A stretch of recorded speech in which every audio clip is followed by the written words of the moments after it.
Question number डाल लेना, ठीक।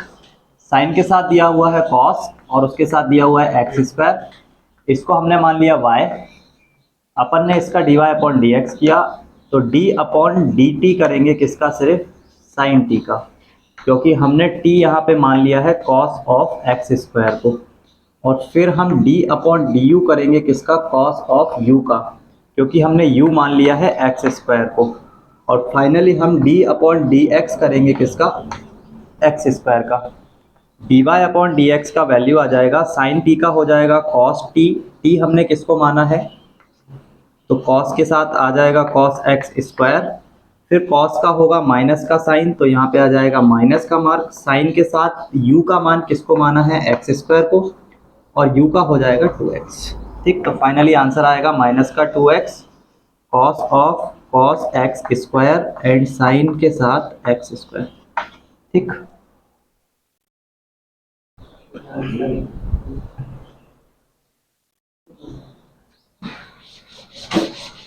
बोलो।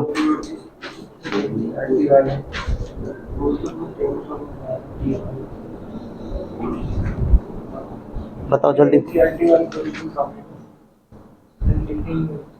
नहीं, जो करे हो और नहीं बने हो वो जल्दी से बता दो। यहीं तक करें, यहीं तक करें ना, पूछना है कोई क्वेश्चन अभी फिलहाल।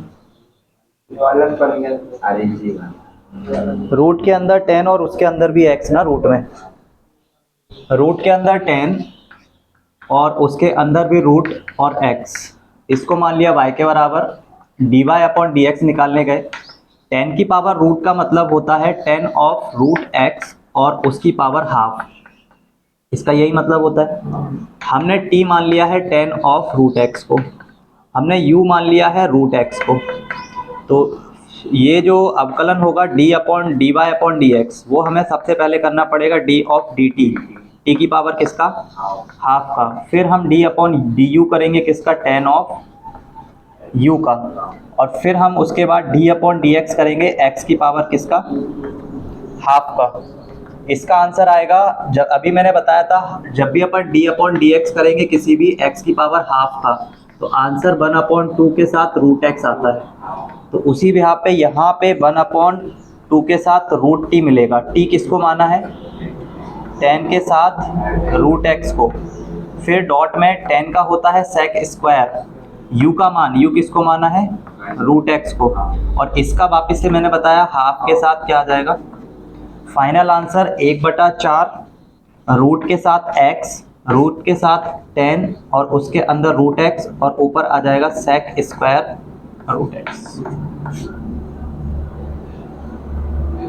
ठीक है। इसके अलावा अगर इसको आगे सॉल्व करना है तो सेक स्क्वायर को, आगे आंसर दिया है क्या इसके, नहीं, यहीं तक है, बाकी वो साइन और कॉस में कन्वर्ट होके आगे हो सकता है ज़्यादा, क्योंकि कैंसिल होता दिख रहा है, वो नहीं कैंसिल नहीं होगा, 1 अपॉन कॉस आएगा इसका उल्टा।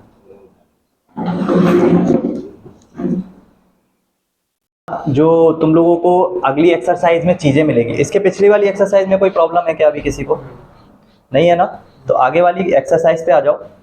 इसमें हमें लॉग के जो फंक्शन होंगे उसका हमें डिफरेंशिएशन करना है, ठीक। तो नॉर्मली अगर हम एक फंक्शन पे बात करें कि y बराबर x की पावर n टाइप का एक फंक्शन है, n यहाँ पे नेचुरल नंबर का सेट है, मींस स्मॉल n जो है ये एक अवयव है कैपिटल n का, और कैपिटल N जो होते हैं वो 1 2 3 से लेकर आगे तक के सारे नंबर होते हैं। अगर हम यहाँ पे इसका ग्राफ बनाने की कोशिश करें, तो जब हम x का मान 0 रखेंगे तो कितना मिलेगा हमको, 1 मिलेगा, 0 रख नहीं सकते क्योंकि n के सारे मान कहाँ से स्टार्ट है, 1 से, तो हम n का मान मैक्सिमम 1 ही रख सकते हैं, है ना। 1 रखने पे और x का मान भी अगर 1 रखें तो उस कंडीशन पर ये जो ग्राफ है वो कुछ ऐसा सीधा का सीधा जाता हुआ दिखेगा, ठीक है। और इसमें जैसे जैसे मैं n के वैल्यूज को बदलता जाऊंगा, इन केस y बराबर मेरे पास मान लो कोई एक वैल्यू है, मान लो कि अब 1 है तो इसका तो ग्राफ में कोई चेंज नहीं होगा, मान लो x का मान 10 है और उसकी घात है स्मॉल का ये वाला n, और ये n के मान अब हम लोग क्रमशः चेंज करेंगे।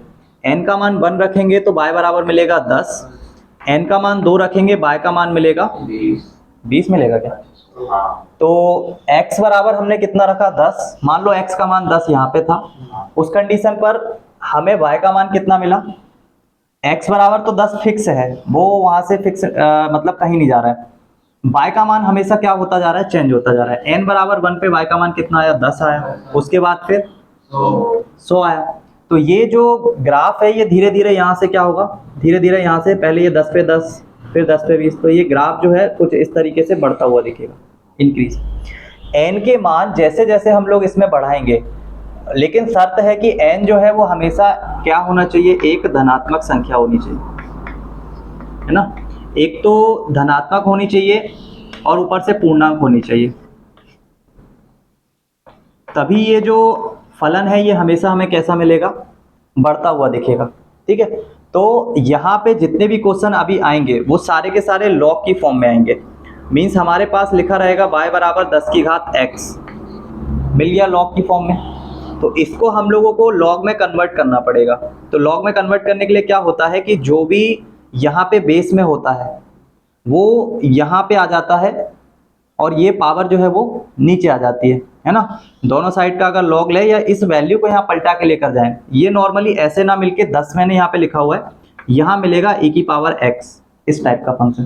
तो ये e जब इधर जाता है तो वो बनता है log के साथ y, और डायरेक्ट ये बराबर हो जाता है किसके, x के। तो इस तरीके से log कोई भी वैल्यू जो कि पावर में दी हुई है वो जब इधर आती है बेस में तो कुछ इस तरीके से आती है। उसके अलावा log में मान लो हमारे पास लिखा हुआ है log p अपॉन q, तो इसको हम लोग लिख सकते हैं log p minus log q।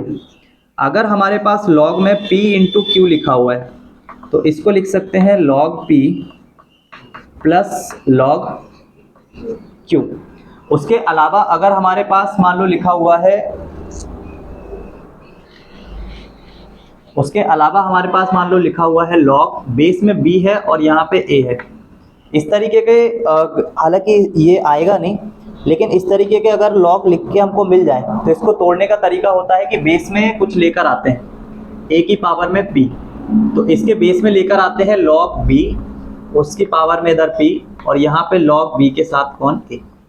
ये फॉर्मूला वैसे यूज नहीं होगा अभी फिलहाल 12वीं में तो कहीं पर भी यूज नहीं है, बट कभी भी log अगर ऐसा कुछ आ जाए तो उसको दो एक ही समान बेस से हम लोग ओपन कर सकते हैं, p को ऊपर रख के और a को नीचे रख के। हालांकि यूज इनमें से कोई भी नहीं होने वाला अभी फिलहाल की कंडीशन में। तो मैक्सिमम जो क्वेश्चंस हैं वो इस टाइप के मिलेंगे कि log x का डिफरेंशिएशन बता दो, तो वो log x जो है वो हमें निकालना पड़ेगा y बराबर e की पावर में कुछ देके, ऐसे करके ये लोग देंगे। तो ये हमारा जो क्वेश्चन है वो ऐसा बन जाएगा log y बराबर x, इसका हमें डिफरेंशिएशन करना पड़ेगा। तो उस कंडीशन पर कुछ डिफरेंशिएशन जो log के होते हैं, पहले तो ये तीन फॉर्मूले लिख लेना, एक ये वाला, एक ये वाला और एक ये वाला। उसके अलावा d अपॉन dx अगर हम करें किसका, log x का, तो वो हमें मिलता है 1 अपॉन x, और d अपॉन dx अगर हम करें e की पावर x का, तो वो हमें e की पावर x ही मिलता है। उसके बाद ये दो फॉर्मूले और नोट डाउन कर लेना, ठीक।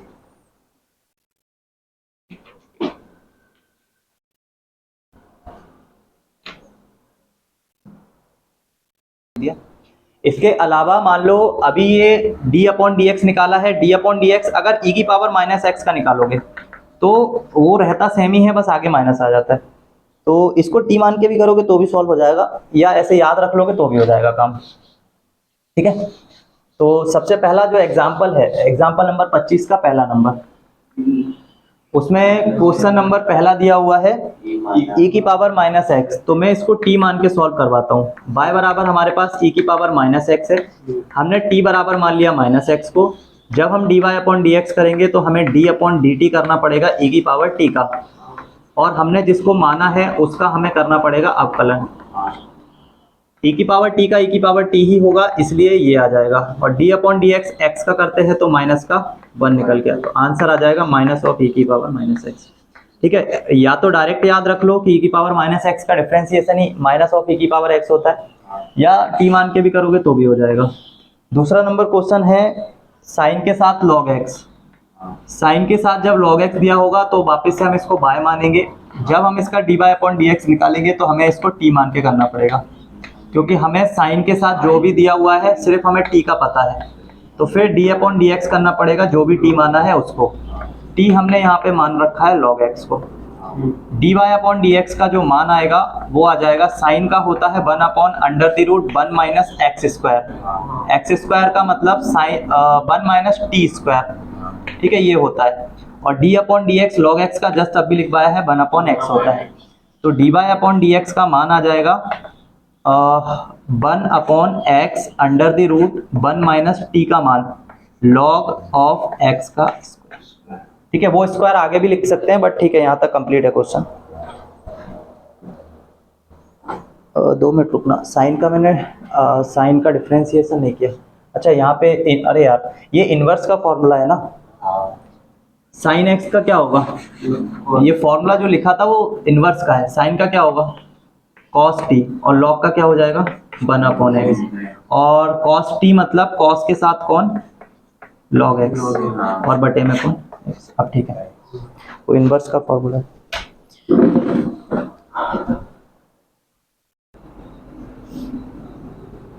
कॉस इनवर्स के साथ में एग्जांपल इसी के साथ 25 का 3 नंबर y बराबर कॉस इनवर्स के साथ दिया हुआ है e की पावर में x। इसका dy अपॉन डी एक्स निकालने जाएंगे तो d अपॉन डी टी करना पड़ेगा कॉस इनवर्स t का, और d अपॉन डी एक्स करना पड़ेगा e की पावर x का। हमने यहाँ पे t माना है e की पावर x को, तो dy अपॉन डी एक्स का वैल्यू हमें मिलेगा, जब भी c से स्टार्ट वाले आएंगे तब माइनस लगेगा, और under the root 1 minus x square e की पावर x का वही होता है -1 upon under the root e की पावर x को यहीं लिख लो, और इसका आंसर आ जाएगा माइनस ऑफ x। जब भी हमें ये ई की पावर x और उसका भी होल स्क्वायर मिलेगा तो पावर किसी नंबर की पावर वो उसमें मल्टीप्लाई होती है, ये x का स्क्वायर ना बन के ये 2x बन जाएगा ई की पावर में, ठीक है।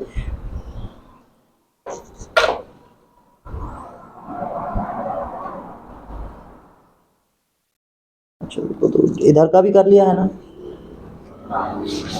लास्ट वाला और देख लो 4 नंबर।